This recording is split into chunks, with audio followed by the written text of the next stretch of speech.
పార్టీలు బీసీ జపం అందుకున్నాయి. మొన్నటికి మొన్న కాపు కుల సమీకరణలతోనే దాసరిని జగన్ కలిశారని వార్తలొస్తే ఇప్పుడు చంద్రబాబు కూడా అదే రాగం అందుకున్నారు. కాపు కులస్తులను ఆర్థికంగా పైకి తీసుకొచ్చేందుకు ప్రభుత్వం కట్టుబడి ఉందని చంద్రబాబు అన్నారు. బీసీలు ఎప్పుడూ పార్టీని వెన్నంటే ఉన్నారని, వారిని మర్చిపోతే తనను తాను మర్చిపోయినట్లేనని వ్యాఖ్యానించారు.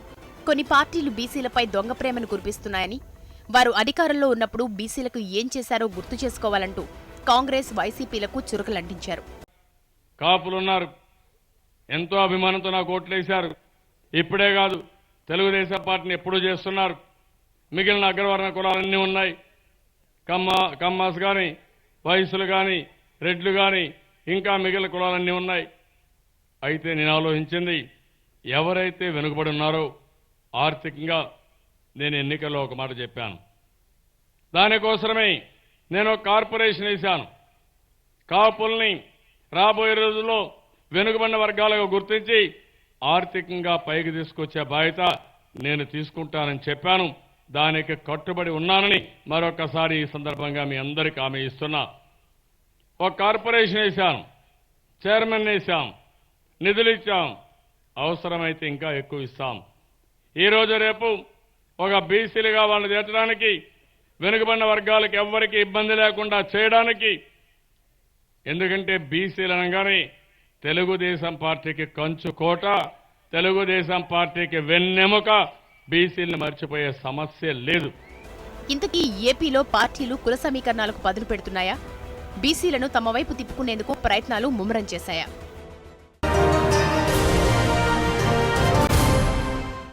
చంద్రబాబు నాయుడు కాపులకు నేను రిజర్వేషన్లు ఇస్తాను, గతంలో ఉన్నోళ్ళు ఇచ్చారా, చేశారా, చెప్పారు కానీ అని అంటున్నాడు. మరి ఇస్తారా లేదా చూడాలి. ఎందుకంటే అదొక కాపుల వ్యవహారం చంద్రబాబు నాయుడుకు గుదిబండగా తయారైంది. ఎందుకంటే 2014 ఎన్నికల్లో చంద్రబాబు నాయుడు పరిస్థితి ఏంది, ఏమన్నా చెప్పి ముఖ్యమంత్రి కావాలి. ఎందుకంటే అది make or break situation, life and death, Jeevan మరణ సమస్య, చావో రేవో తేల్చుకోవాల్సిన సమయం అది. అందువల్ల ఏమన్నాడు, ఏదంటే అదన్నారు. అందరు నిరుద్యోగ భృతి అన్నాడు, మీకు జాబ్ కావాలంటే బాబు రావాలన్నారు, ఎన్ని అనాలు అన్నారు. ఇప్పుడు నిరుద్యోగ భృతి ఇస్తున్నారు, ఇస్తలేరు కదా. అయితే అందరికీ తెలిసి ఏంటంటే ఎన్నికల ముందు చెప్పిన అన్ని ఎన్నికల తర్వాత చేయరు. అది దానివల్ల అన్నీ కూడా అంత పెద్ద సీరియస్గా ఉండవు. ఇప్పుడు నిరుద్యోగ భృతి ఇవ్వకపోయినా ఎవరు నిరుద్యోగులు అందరూ రోడ్డు మీదకి వచ్చి మాకు భృతి ఇస్తానన్నావు కదా అని అంటలేరు. ఎందుకంటే వాళ్ళకి ఆ ఎలక్షన్ల ముందు కూడా తెలిసి ఇది అయ్యేది కాదు, పోయేది కాదని. కానీ అది వేరు, ఒక సెంటిమెంట్ వ్యవహారం వేరు. ఈ సెంటిమెంట్ ఏంటి, కులం అనే సెంటిమెంట్. అందువల్ల కాపు సెంటిమెంట్ చాలా బలమైన సెంటిమెంట్. కాపులు సీమాంధ్ర ప్రాంతంలో, అంటే ప్రస్తుత ఆంధ్రప్రదేశ్ రాష్ట్రంలో కాపు, బలిజ, తెలగ, ఈ కాపు అండ్ ఇట్స్ అదర్ అలైస్, అంటే వీళ్ళంతా కలిస్తే మీకు దాదాపు ఒక 30-40 సీట్లలో ఒక డిసిసివ్ నిర్ణయాత్మక పాత్రలో ఉంటారు. చిరంజీవికి 18% ఓటింగ్ వచ్చింది, 70 లక్షల ఓట్లు వచ్చాయి. ఇక చిరంజీవికి అన్ని కమ్యూనిటీస్ నుంచి ఓట్లు పడ్డాయి. ఇక కాపుల ఓట్లు వచ్చాయనుకుంటే పొరపాటు, చిరంజీవిని కాపు నాయకుడుగానే చూడడం పొరపాటు. కానీ కాపులు గణనీయంగా చిరంజీవి వెనకాల సమీకృతమయ్యారు, ఇది వాస్తవం. 2014 ఎన్నికలు వచ్చే వరకు చిరంజీవి వెళ్ళి కాంగ్రెస్ పార్టీలో చేరే వరకు కాపులంతా వెళ్ళి కాంగ్రెస్ పార్టీలో దూకారు కదా. సో చంద్రబాబు నాయుడు వెనకాల బలంగా సమీకృతమయ్యారు. చంద్రబాబు నాయుడు విజయానికి దోహదం చేసినటువంటి ఒక ముఖ్యమైన అనేక అంశాల్లో కాపు ఫ్యాక్టర్ ఒకటి. కారణం ఏంటంటే కాపులకు రిజర్వేషన్లు ఇస్తా అన్నాడు, కాపుల అభివృద్ధికి ఒక పెద్ద కార్యాచరణ ప్రణాళిక నిధులు ఇస్తాడు. కార్యాచరణ ప్రణాళిక నిధులు పెద్దగా ఇచ్చింది లేదు, ఇచ్చినా కూడా రిజర్వేషన్ అంత సెంటిమెంట్ ఉన్నది కాదు. ఇక మిగిలిందల్లో రిజర్వేషన్ సెంటిమెంట్. లాస్ట్ ఎన్నికల్లో జగన్మోహన్ రెడ్డి వెనక్కబడ్డాడు వాస్తవంగా కాపు సెంటిమెంట్ వాడుకోవడంలో. అయినా కూడా కాపు రిజర్వేషన్లు వ్యతిరేకించలే. కానీ నేను ఒక కమిటీ వేస్తా అన్నాడు. నిజంగా చెప్పాలంటే చంద్రబాబు నాయుడు ఇవాళ ఏం చేశాడు, ఇప్పుడు కమిటీ వేశాడు. నిజంగా చెప్పాలంటే ఆయన కమిటీ వేస్తా అన్నాడు, ఈయననేమో అమలు చేస్తా అన్నాడు.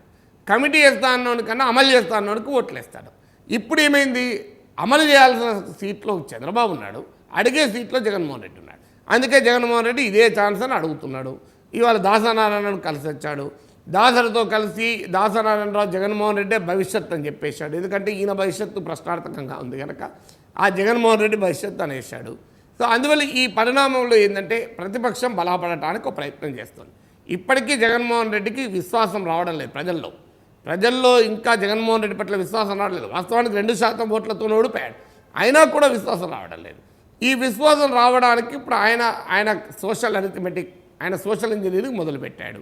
ఆయన మొదలుపెట్టాడు కనుక ఇంకా మనం కామ్గా ఉంటే ముద్రగడ నుంచి దాసరి వరకు జగన్మోహన్ రెడ్డి వరకు ఇదంతా ఎక్కడికి వస్తుందో ఆల్రెడీ జగన్మోహన్ రెడ్డి దగ్గర బొత్స సత్యనారాయణ దాస నారాయణరావు వీళ్ళంతా చేరిపోయారు. రేపు ముద్రగడ చేరుతాడేమో, ఇంకెవరు చేరుతాడేమో.